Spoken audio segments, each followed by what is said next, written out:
கிறிஸ்தேசுவுக்குள் அன்பாய் அழைக்கப்பட்ட அன்புக்குரிய சகோதர சகோதரிகளே, நம்முடைய ஆண்டவராகிய இயேசு கிறிஸ்துவின் நாமத்தினாலே அன்பையும் வாழ்த்தலையும் தெரிவித்துள்கிறோம். விசேஷ விதமாக இந்த ஒரு நிறைவேறும் நீதி என்கிற தலைப்பின் கீழாக ஆண்டோடைய திட்டத்தை நம்ம தொடர்ந்து பார்த்துட்ருக்கிறோம். இப்போ நாம் பார்க்கக்கூடிய பாகம் 14ஆம் பாகம்.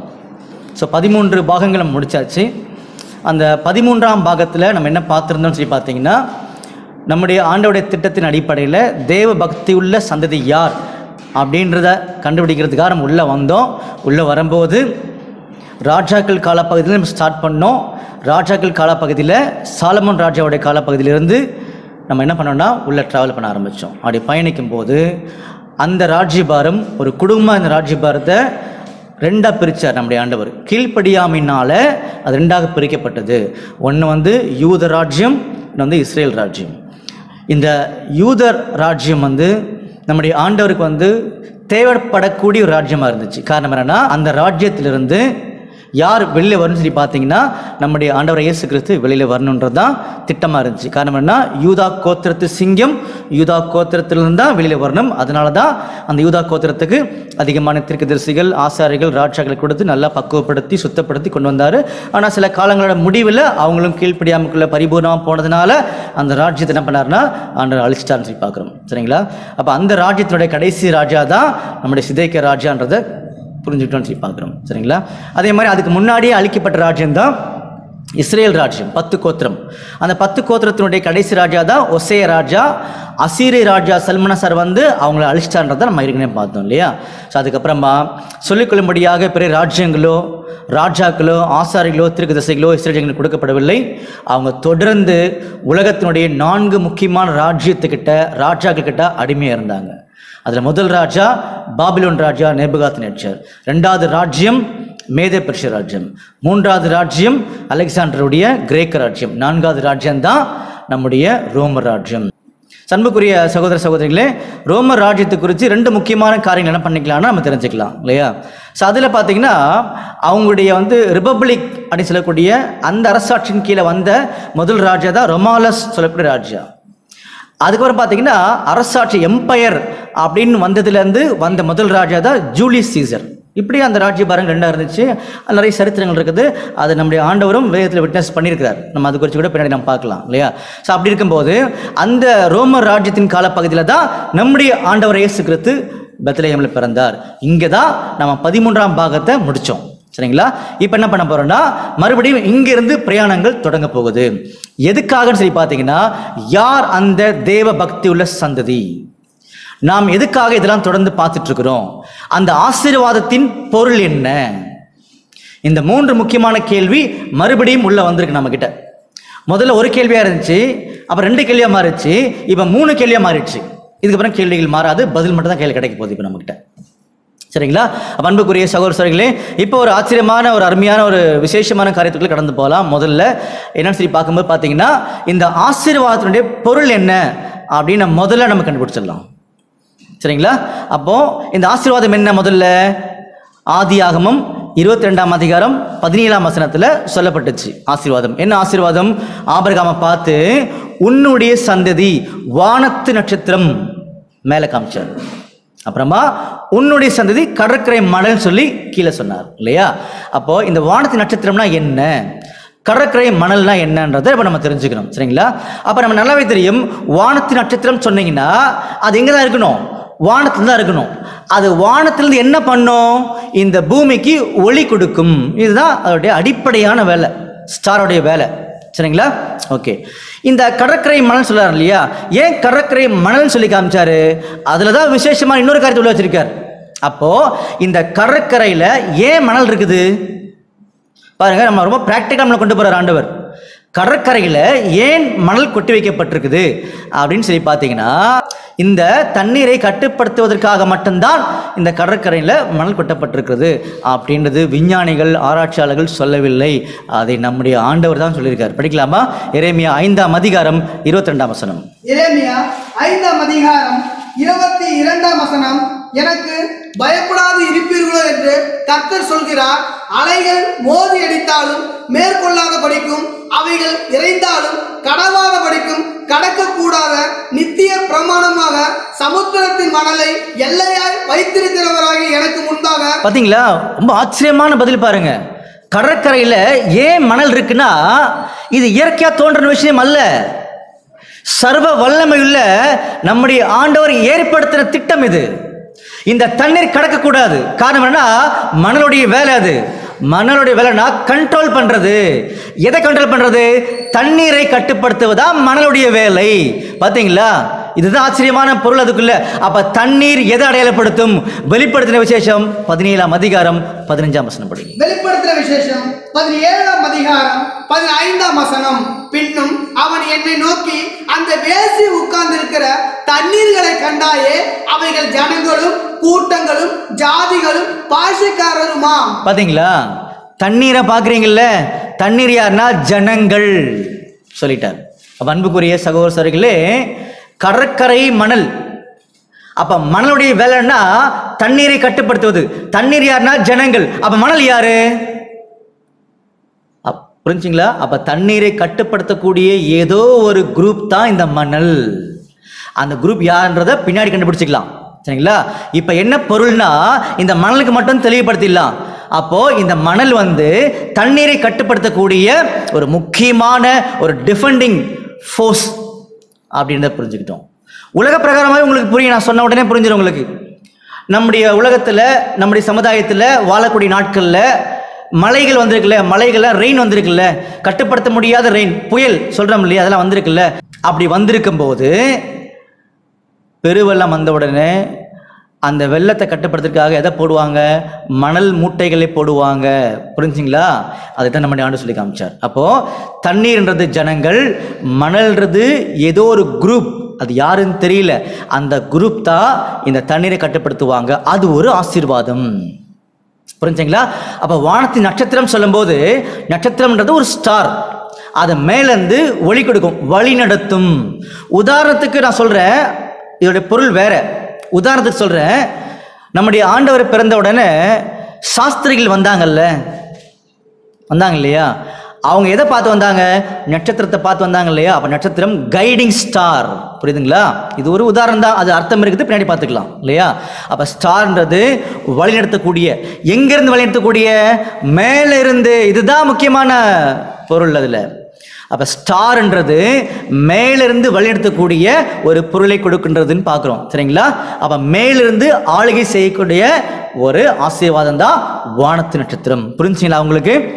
அப்ப ஆபிரகாம் கிட்ட நம்முடைய ஆண்டவர் சொல்லும் போது, உன்னுடைய சந்ததி வானத்து நட்சத்திரம் மாதிரி, அதாவது மேலிருந்து ஆளுகை செய்யக்கூடிய ஒரு குரூப்பா இருப்பாங்க. அதான் வானத்து நட்சத்திரம். கடற்கரை மணல்ன்றது பூமியிலிருந்து ஒரு குரூப் ஆளுகை செய்வாங்க. அதான் கடற்கரை மணல். இவங்க ரெண்டு பேரும் வச்சு ஒட்டுமொத்த உலகத்தையும் நான் கண்ட்ரோல் பண்ணுவேன், ஆளுகை செய்வேன். அது உன்னுடைய சந்ததியா இருக்கும். இதுதாங்க பிரம்மாண்டமான ஆசீர்வாதம். இந்த ஆசீர்வாத பொருள் தெரியாம இன்னைக்கு அநேக ஆண்டுடைய பிள்ளைகள் உலகத்துக்குள்ள வாழ்ந்துட்டு இருக்கிறாங்க. அப்ப சுருக்கமா சொல்லணும்னா, வானத்து நட்சத்திரம் என்பது மேலிருந்து ஆளுகை செய்வது, கடற்கரை மணல் என்பது இந்த பூமியிலிருந்து ஆளுகை செய்வது. ஸோ அன்புக்குரிய சகோதர சகோதரிகளே, ரெண்டு முக்கியமான ஆசீர்வாதங்கள். ஒன்று வானத்து நட்சத்திரம், இன்னொன்று பார்த்தீங்கன்னா கடற்கரை மணல். அப்போ வானத்து நட்சத்திரம் என்பது மேலிருந்து ஆளுகை செய்வது அப்படின்னு பொருள். கடற்கரை மணல் என்பது பூமியிலிருந்து ஆளுகை செய்வது. இப்படிப்பட்ட ரெண்டு ஆசீர்வாதம் தான் ஆபிரகாம்கிட்ட கொடுத்தார். இதை ரெண்டு பேர்கிட்ட கொடுத்துட்டார் ஆபிரகாம். ஒன்று ஈசாக்கு, இன்னொன்று யாக்கோபு. அப்போ இவங்க ரெண்டு பேரும் யாருன்னு தெரியல. அதை கண்டுபிடிக்கிறதுக்கு தான் இவ்வளோ தூரம் வரும். அதே மாதிரி நமக்கு தேவையான அடிப்படையான ஒரு பதில் தேவையில்ல. எது? தேவ பக்தி உள்ள சந்ததி யார்? அதுதான் நம்மளுக்கு ஃபண்டமெண்டல். அதை கண்டுபிடிக்கும் போது இது எல்லாத்துக்கும் பதில் வந்துடும். எதுக்கெல்லாம் பதில் வந்துடும்னா, ஈசாக்கு யார் அடையாளப்படுத்துறாரு, யாக்கோபு யார் அடையாளப்படுத்துறாங்க, நாம ஏன் இதெல்லாம் தெரிஞ்சுக்கணும் அப்படின்றதுல இப்போ எல்லா பதிலும் நம்ம உள்ளே வந்துடுன்றதை நம்ம கவனிக்கணும். சரிங்களா? இப்போ நம்ம உள்ளே வந்துடலாம். அப்போ அன்புக்குரிய சகோதர சகோதரிகளே, இப்போ நம்ம எந்த காலப்பகுதியில் இருக்கிறோம்னு சொல்லி பார்த்தீங்கன்னா, ரோமர்களுடைய அரசாட்சியின் காலப்பகுதியில் நம்முடைய ஆண்டவர் இயேசு கிறிஸ்து அங்கே பிறந்துட்டார்னு சொல்லி பார்க்குறோம் இல்லையா? அப்போ நல்லா கவனிங்க, அந்த ரெண்டு ஆசீர்வாதத்தின் பொருள் என்னன்றதை நம்ம கண்டுபிடிச்சாச்சு. இப்போ பாடத்துக்குள்ள உள்ள வந்து கண்டினியூ பண்றோம். பிரயாணங்கள் தொடங்கும் போது நம்முடைய ஆண்டவர் இயேசு கிறிஸ்து வந்து அந்த பெத்லகேம்ல பிறந்துட்டாரு.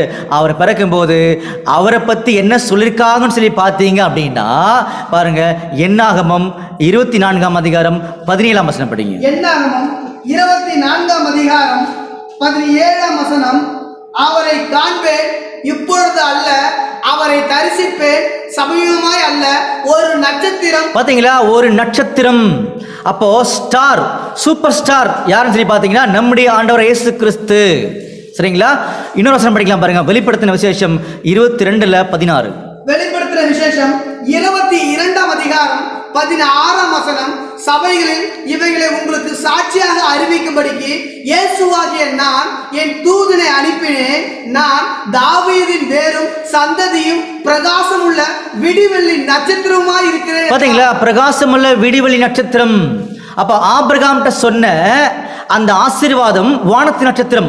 வானத்து நட்சத்திரம் அப்படின்னு சொன்னீங்கன்னா அது வந்து மேலிருந்து ஆளுகை செய்யக்கூடிய ஒரு மேன்மையான அழைப்பு, மேன்மையான ஆசீர்வாதம். அப்போ அந்த ஸ்டாரை யாருன்னு சொல்லி நம்முடைய ஆண்டவர் சொல்றாருன்னா அதுதான் நம்முடைய ஆண்டவராகிய இயேசு கிறிஸ்து அப்படின்னு சொல்றார். சரிங்களா? அப்படின்னா அவர் வந்து ஒரு சூப்பர் ஸ்டார். அவர் மேலே இருந்து தான் ஆளுகை செய்ய போறாரு இந்த பூமியை. சரிங்களா? மேலிருந்து இந்த பூமியை வழிநடத்த போறாரு. எப்பன்னா 1000 ஆண்டு அரசாட்சியில அவர் வந்து ராஜாதி ராஜ்யமாக இருந்து இந்த பூமியில் உள்ள ஒட்டுமொத்த அமைப்புகளையும் ராஜ்யங்களையும் ஜனங்களையும் ஆளுகை செய்வார். அவர் தான் ஸ்டாரா இருந்து வழிநடத்துவார். அப்படின்னா நமக்கு என்ன அழைப்பு அப்படின்னு சொல்லி பார்த்தீங்கன்னா, நமக்குன்னா ஆண்டோட திட்டத்தில் ஒரு அழைப்புன்னு சொல்லி ஒன்று இருக்கு இல்லையா? பரம அழைப்புன்னு சொல்லி ஒன்று இருக்கு இல்லையா? பரம அழைப்புக்கு பங்குள்ள பரிசுத்த சகோதரன் சொல்லப்பட்டிருக்கு இல்லையா? அந்த அழைப்புல நாம என்னவாக மாறப்போறோம்னு சொல்லி பார்த்தீங்கன்னா நல்லா படிக்கலாம். 2 தீமோத்தேயு 2ஆம் அதிகாரம் 12ஆம் வசனம். 2 தீமோத்தேயு 2ஆம் அதிகாரம் 12ஆம் வசனம், அவரோடு கூட பாடுகளை சகித்தோமானால் அவரோடு கூட ஆளுகையும் செய்வோம். பாத்தீங்களா, அவரோடு கூட பாடுகளை சகித்தோமானால் அவரோடு கூட ஆளுகை செய்வோம். அப்படின்னா அவர் எங்கிருந்து ஆளுகை செய்வார்? பரலோகத்திலிருந்து ஆளுகை செய்வார். அப்ப நாம பரலோகத்துக்கு போகக்கூடிய அழைப்பு கொடுத்திருக்கார். நாம பரலோகத்துக்கு போயிட்டோம் அப்படின்னா நாம அங்க எப்படி இருப்போம்னு சொல்லி பார்த்தீங்கன்னா நாமளும் ஸ்டாரா இருப்போம். அவர் சூப்பர் ஸ்டார். அவர் மாதிரி யார் இந்த உலகத்தில் வாழ்ந்து மரிக்கிறாங்களோ அவங்க ஒரு ஸ்டாரா இருப்பாங்க. பாருங்க, தானியேல் 12ஆம் அதிகாரம் 3ஆம் வசனம் படிங்க. தானியேல் 12ஆம் அதிகாரம் 3ஆம் வசனம், ஞானவான்கள் ஆகாய மண்டலத்தின் ஒளியை போலவும். பாத்தீங்களா, ஞானவான்கள் ஆகாய மண்டலத்தின் ஒளியை போலவும் அநேகரை நீதிக்கு உட்படுத்துகிறவர்கள் நட்சத்திரங்களைப் போலவும். பாத்தீங்களா, அநேகரை நீதிக்கு உட்படுத்துறவங்க நட்சத்திரங்களை போல ஸ்டார் மாதிரி இருப்பாங்க. மத்தேயு 13ஆம் அதிகாரம் 43ஆம் வசனம். மத்தேயு 13ஆம் அதிகாரம் 43ஆம் வசனம், அப்பொழுது நீதிமான்கள் தங்கள் பிதாவின் ராஜ்யத்திலே சூரியனை போல பிரகாசிப்பார்கள். பாத்தீங்களா, நீதிமான்கள் பிதாவுடைய ராஜ்யத்துல சூரியனை மாதிரி பிரகாசிப்பாங்க. சூரியன் இங்க பூமியிலிருந்து பிரகாசிக்குமா இல்ல மேல இருந்து பிரகாசிக்குமா? உங்களுக்கு நல்லா தெரியும், மேல இருந்து ஸ்டார் இல்லையா? அப்போ நாம நம்முடைய ஆண்டவராகிய இயேசு கிறிஸ்துவுடைய கட்டளைகளை தெரிந்து கொண்டு அவரை புரிந்து கொண்டு அவர் மாதிரியே வாழும்போது அவரோடு கூட பாடுகள் பட்டால் அவரோடு கூட ஆளுகை செய்வோம்.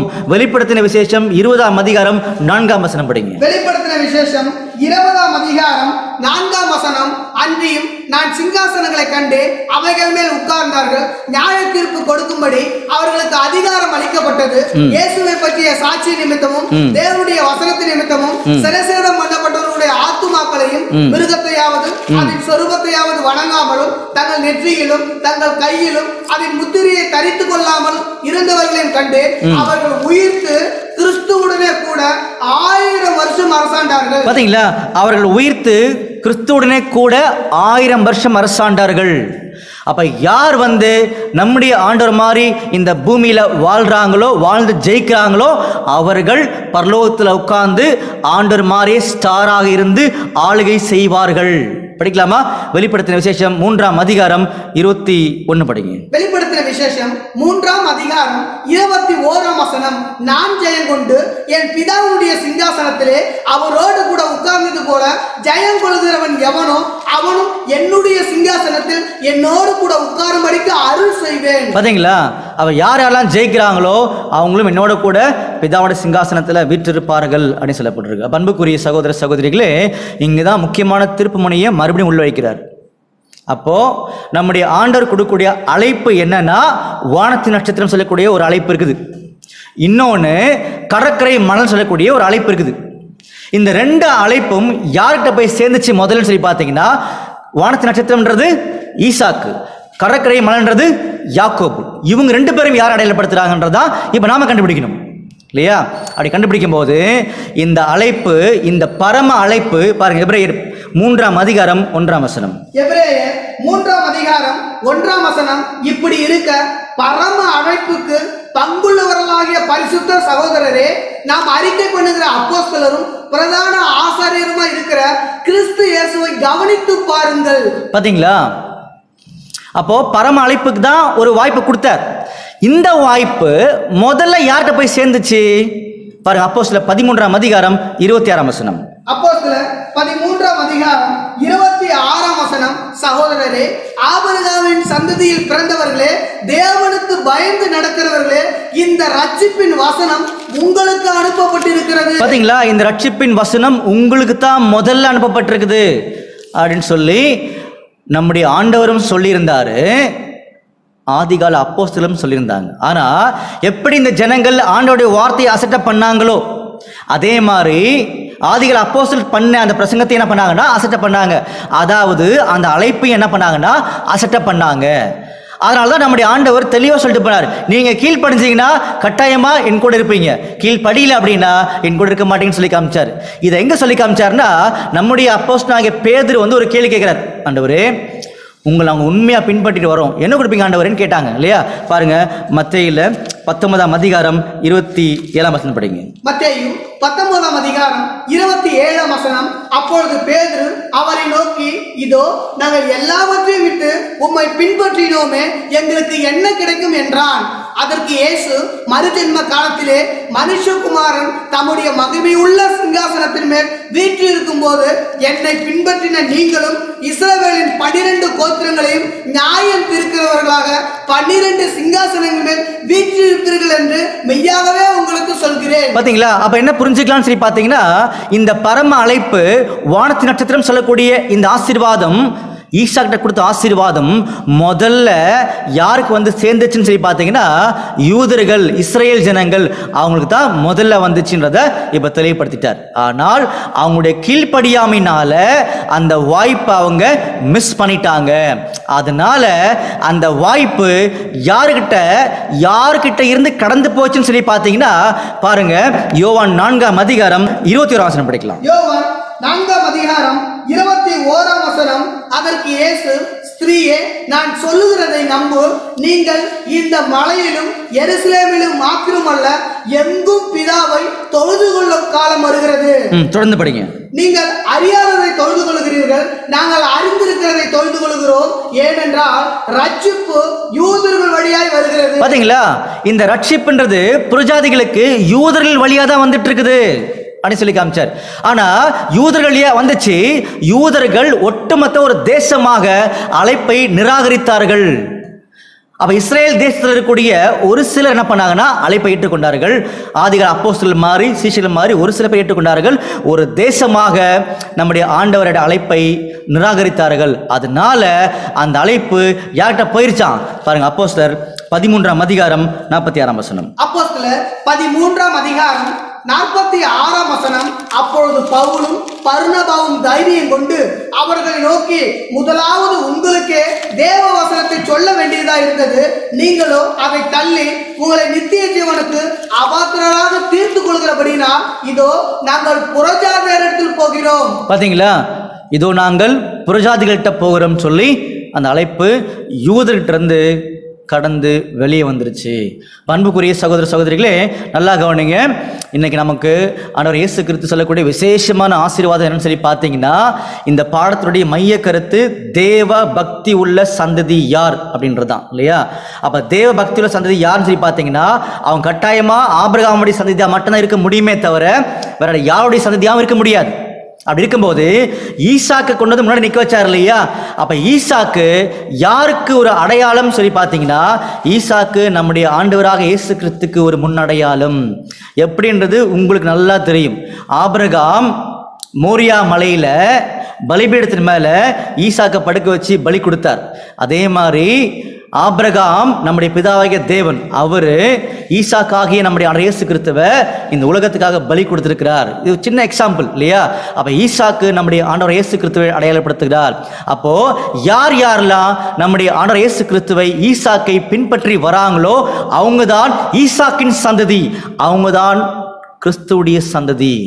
இதைத்தான் ஆபிரகாமிட்ட நம்முடைய ஆண்டவர் வானத்து நட்சத்திரம் என்கிற ஒரு ஆசீர்வாதத்தின் மூலமாக அன்றைக்கே அப்படிதான் சொல்லியிருக்கார். அப்படின்றத இன்றைக்கு நமக்கு சொல்லிக் கொடுக்கிறார். படிக்கலாமா? கலாத்தியர் 3ஆம் அதிகாரம் 8ஆம் வசனம். கலாத்தியர் 3ஆம் அதிகாரம் 8ஆம் வசனம். மேலும் தேவன் விசுவாசத்தினாலே புறஜாதிகளை நீதிமான்கள் ஆக்குகிறார் என்று வேதம் முன்னாக கண்டு. பாத்தீங்களா? மேலும் விசுவாசத்தினால புறஜாதிகளை நீதிமான் ஆக்குறார் என்று வேதம் முன்னாக கண்டு. அவ வேதம் முன்னாக எங்க பார்த்துச்சு அப்படின்னா, ஆதியாகமம் 22:17 பார்த்துச்சு. அங்க சொல்லப்பட்டது யாரை குறித்து சொல்லி பார்த்தீங்கன்னா, ஈசாக்குடைய சந்ததியாகிய புறஜாதிகள். ஈசாக்கு யாருன்னா நம்முடைய ஆண்டவர் இயேசு கிறிஸ்து. அப்போ இந்த புறஜாதிகள் என்னைக்கு நம்முடைய ஆண்டவர் இயேசு கிறிஸ்துவை பத்தி தெரிந்து கொள்கிறார்களோ, தெரிந்து கொண்டு அவர் மாதிரி வாழ்றாங்களோ, அவங்க தான் ஈசாக்குடைய சந்ததி, அவங்க தான் கிறிஸ்துவுடைய சந்ததி. படிக்கலாமா? கலாத்தியர் 3ஆம் அதிகாரம் 16ஆம் வசனம். கலாத்தியர் 3ஆம் அதிகாரம் 16ஆம் வசனம். ஆபிரகாமுக்கும் அவருடைய சந்ததிக்கும் வாக்குத்தத்தங்கள் பண்ணப்பட்டன. சந்ததிகளுக்கென்று அநேகரை குறித்து சொல்லாமல் உன் சந்ததிக்கென்று ஒருவனை குறித்து சொல்லி இருக்கிறார். அந்த சந்ததி கிறிஸ்துவே. பாத்தீங்களா? அந்த சந்ததி கிறிஸ்துவே. அப்போ கிறிஸ்துவுடைய சந்ததி தான் ஈசாக்குடைய சந்ததி. அப்ப நம்முடைய ஆண்டவராக இயேசு கிறிஸ்துவை யார் யாரெல்லாம் அவர் யார் என்று தெரிந்து கொண்டு அவருக்காகவே அவர் மாதிரியே வாழ்க்கையை அர்ப்பணித்து வாழ்ந்து ஜெயிக்கிறாங்களோ அவங்க தான் ஆபிரகாமுடைய சந்ததி, அவங்க தான் ஈசாக்குடைய சந்ததி, அவங்க தான் கிறிஸ்துவுடைய சந்ததி. படிக்கலாமா? கலாத்தியர் 3ஆம் அதிகாரம் 27ஆம் வசனம். கலாத்தியர் 3ஆம் அதிகாரம் 27ஆம் வசனம். ஏனெனில் உங்களில் கிறிஸ்துவுக்குள்ளாக ஞானஸ்தானம் பெற்றவர்கள் எத்தனை பேரோ அத்தனை பேரும் கிறிஸ்துவை தரித்து கொண்டீர்களே. பாத்தீங்களா? உங்களில் கிறிஸ்துவுக்குள்ளாக ஞானஸ்தானம் பெற்றவர்கள் எத்தனை பேரோ அத்தனை பேரும் கிறிஸ்துவை தரித்து கொண்டீர்களே. சொல்லிட்டு நிறுத்தல, நமக்கு தேவையான பதில உறுதிப்படுத்துறார். படிக்கலாமா? தொடர்ந்து படிங்க ஃபுல்லா. 28ஆம் வசனம். யூதன் என்றும் கிரேக்கன் என்றும் இல்லை, அடிமை என்றும் சுயாதீனம் என்றும் இல்லை, ஆண் என்றும் பெண் என்றும் இல்லை, நீங்கள் எல்லாரும் கிறிஸ்து இயேசுவுக்குள் ஒன்றாய் இருக்கிறீர்கள். நீங்கள் கிறிஸ்துவின் உடையவர்கள் ஆனால் ஆபிரகாமின் சந்ததியராயும் வாக்குத்தத்தத்தின்படியே சுதந்திரராயும் இருக்கிறீர்கள். பாத்தீங்களா? இது யூதனும் கிடையாது, கிரேக்கன் கிடையாது, புறஜாதியும் கிடையாது, ஆணும் கிடையாது, பெண்ணும் கிடையாது. யார் யாரெல்லாம் கிறிஸ்துவை தெரிந்து கொண்டு அவருக்காகவே அவர் மாதிரி வாழ்க்கையை அர்ப்பணித்து வாழ்ந்து ஜெயிக்கிறாங்களோ அவர்கள் ஆபிரகாமுடைய சந்ததி, ஈசாக்கின் சந்ததி, கிறிஸ்துவுடைய சந்ததி. அப்படின்றதா வேதோட தெய்வீகமான திட்டம். இந்த திட்டத்தை தான் முதல்ல யூதர்கள் கிட்ட கொடுத்தாரு. அது அவங்க ஒரு தேசமாக மிஸ் பண்ணதுனால இது இன்னைக்கு புறஜாதிகள் கிட்ட வந்திருக்குது. அப்ப புறஜாதிகளாகிய நாம் நம்முடைய ஆண்டவர் இயேசு கிறிஸ்து யார் என்று தெரியும் போது அவருக்காக வாழ்க்கையை ஃபுல்லா அர்ப்பணிப்போம். அப்போ தேவ பக்தி உள்ள சந்ததியாக மாறும்படியான வாய்ப்பு இன்றைக்கு ரட்சிப்பு இந்த வீட்டுக்கு, இந்த இருதயத்துக்கு, உங்களுக்கு எனக்கு வந்திருக்கிறது. அதை நாம் உறுதியாக பிடித்து கொண்டோமானால் நாம் தான் அந்த சந்ததியாக மாற முடியும் என்பதில் எந்த ஒரு மாற்று கருத்தும் இல்லை என்பதை சொல்லி காமிக்கிறார். அப்படின்னா ஆபிரகாமுடைய சந்ததியில் வந்த இஸ்ரேல் ஜனங்களை நம்முடைய ஆண்டவர் தள்ளி விட்டாரா? இல்லையே அப்படின்றார். பாருங்க, ரோமர் 11ஆம் அதிகாரம் 1ஆம் வசனம். ரோமர் 11ஆம் அதிகாரம் 1ஆம் வசனம். இப்படி இருக்க தேவன் தம்முடைய ஜனங்களை தள்ளிவிட்டாரோ என்று கேட்கிறேன். தள்ளிவிடவில்லையே, நானும் ஆபிரகாமின் சந்ததியில் பென்யமீன் கோத்திரத்தில் பிறந்த இஸ்ரவேலன். பாத்தீங்களா?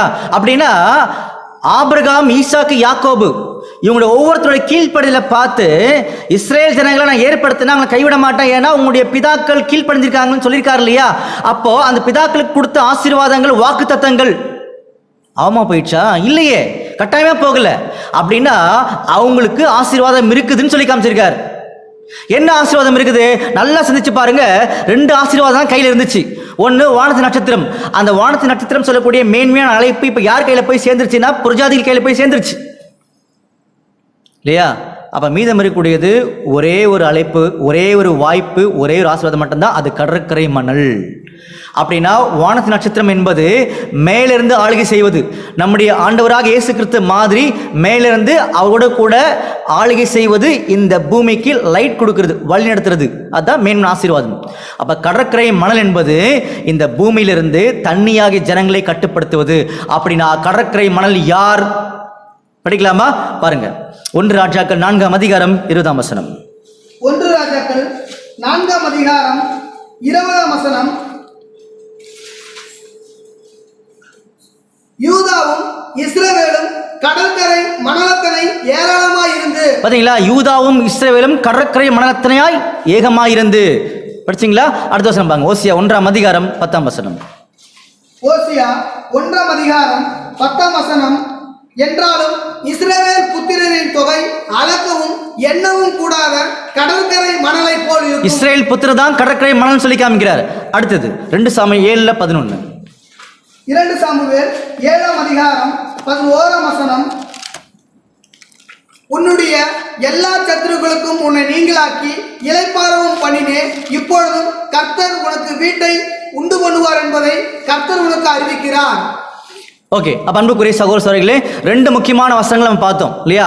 ஒன்று 1 ராஜாக்கள் 4:20, 2வது வசனம் ஓசியா 1:10. இந்த 2 வசனங்களும் இந்த கடற்கரை மணல் யார் என்று சொல்லுகிறது என்று பார்த்தீங்கன்னா அது இஸ்ரேல் ஜனங்கள். அப்போ இஸ்ரேல் ஜனங்கள் தான் கடற்கரை இருக்கக்கூடிய மணல் மாறி இருந்து தண்ணீர் மாறி இருக்கக்கூடிய ஜனங்களை கண்ட்ரோல் பண்ணுவார்கள், ஆளுகை செய்வார்கள் அப்படின்னு நமக்கு சொல்லி காமிக்கிறார். அப்ப அன்புக்குரிய சகோதரர்களே, இந்த இஸ்ரேல் ஜனங்கள்ல இருந்து கூட விசேஷமான சில கீழ்ப்படிதல் உள்ள விசுவாசிகளை தனியா பிரித்து எடுத்து அவங்கள தான் இந்த பூமியில பிரபுக்களாக வைக்க போறார். அவங்க தான் இஸ்ரேல் ஜனங்களையும் சரி, இந்த கடற்கரையில் இருக்கக்கூடிய தண்ணீராகிய ஜனங்களையும் சரி ஆளுகை செய்ய போகிறார்கள். நல்லா கவனிச்சுக்கோங்க. இந்த கடற்கரை மணல் சொல்லக்கூடிய ஆசீர்வாதம் இப்ப யாருக்கு போய் சேர்ந்துருச்சு அப்படின்னா இஸ்ரேல் ஜனங்களுக்கு போயிருச்சு. காரணம் என்னன்னா அவங்க பரம அழைப்பை மிஸ் பண்ணிட்டாங்க. பரம அழைப்பு எது? வானத்து நட்சத்திரம். அது யாருக்கு போயிருச்சு? புரஜாதிகளுக்கு போயிருச்சு. அப்ப இஸ்ரேல் ஜனங்களை ஆண்டவர் கைவிட்டாரா? கைவிடல. இன்னும் ஒரு ஆசீர்வாதம் இருக்குது. என்ன ஆசீர்வாதம்னா கடற்கரை மணல். அப்ப கடற்கரை மணலுடைய மேன்மை என்ன? தண்ணியை கட்டுப்படுத்துறது. தண்ணி யாரு? ஜனங்கள் அப்படின்னு சொல்லிட்டார். அப்ப கடற்கரை மணல் சொல்லக்கூடிய ஆசீர்வாதம் யாருக்கு இருக்குன்னா இஸ்ரேல் ஜனங்களுக்கு இருக்குன்றத சொன்னாரு. எங்க சொன்னாரு? 1 ராஜாக்கள் 4:20 சொன்னாரு. அதுக்கப்புறமா ஓசியா 1:10 சொல்லி காமிச்சார் இல்லையா? அப்படி சொல்லி காமிச்சிட்டு கடற்கரை மணலாக இஸ்ரேல் ஜனங்களிலும் இருந்தும் கூட விசேஷமான லீடர்ஸ் என்ன பண்ணுவார்னா ஆண்டவர் கையில் வச்சிருக்கார் இல்லையா? அந்த லீடர்களுக்கு பேர் தான் முற்பிதாக்கள். புரிஞ்சுங்களா? அப்ப முற்பிதாக்கள் தான் இந்த பூமியில் இருக்கக்கூடிய ஜனங்களை 1000 ஆண்டு அரசாட்சி துவங்கி எல்லா காலப்பகுதியிலும் ஆளுகை செய்வார்கள். இந்த ஆசீர்வாதம் இஸ்ரேல் ஜனத்துக்கு ஆண்டவர் கொடுத்துட்டார் இல்லையா? அப்ப இன்னைக்கு புரஜாதிகளாகி நமக்கு என்ன ஆசீர்வாதம் சேர்ந்திருக்குது? வானத்து நட்சத்திரம் என்று சொல்லக்கூடிய மகா மேன்மையான ஆசீர்வாதம் நம்ம கையில் சேர்ந்திருக்குது. இதைத்தான் புரிந்து கொண்ட யூதர்கள். எந்த யூதர்கள்? ஆதிகள் அப்போஸ்தலர் மாதிரி, அப்போஸ்தலனாகிய பவுல் மாதிரி, பேதுரு மாதிரி ஒவ்வொரு அப்போஸ்தலனும் ஒவ்வொரு சீஷனும் புரிந்து கொண்டார்கள். அவர்களாம் தனி மனிதர்கள், ஒரு தேசம் அல்ல. அந்த யூதர்களும் இந்த அழைப்புக்குள்ள வந்துட்டாங்க. ஆனா யூதர்கள் ஒரு தேசமாக அழைப்பை மிஸ் பண்ணிட்டாங்க இல்லையா? உதாரணத்துக்கு ஒரு உதாரணம் சொல்ல கவனிங்க. ஒரு குடும்பம் இருக்குன்னு வச்சுக்கோங்களேன். ஒரு வீடு இருக்குது. இப்போ நான் எங்கள் வீட்டில் நான் இருக்கிறேன். எங்கள் வீட்டில் 5 பேர் இருக்கிறாங்க இல்லையா? எங்கள் வீட்டுக்கு இந்த அழைப்பு வந்திருக்குது. ஆனால் என் குடும்பமாக அழைப்பை இழந்து போயிட்டாங்க. அந்த குடும்பத்தில் இருக்கிற ஒருத்தன் அந்த அழைப்பை எடுத்துக்கொண்டான் இல்லையா? அந்த மாதிரி இஸ்ரேல் தேசத்தில் ஒரு தனி நபர்கள், அதில் அப்போஸ்தலர் மாதிரி சிஷ்யர் மாதிரி சில பேர் அழைப்பை ஏற்றுக்கொண்டார்கள். ஒரு தேசமாக அழைப்பை மிஸ் பண்ணிட்டாங்க. அவங்க மிஸ் பண்ண அழைப்பு தான் இன்னைக்கு புரஜாதிகளாக நம்ம கிட்ட வந்திருக்குது இல்லையா? அன்புக்குரிய சகோதரர்களே, நம்முடைய ஆண்டவர் முதல்ல சொன்ன அந்த மகா மேன்மையுள்ள தேவ பக்தியுள்ள சந்ததி ஆகும்படியான ஒரு அழைப்பு இன்னைக்கு நம்ம கிட்ட சேர்ந்திருக்குது.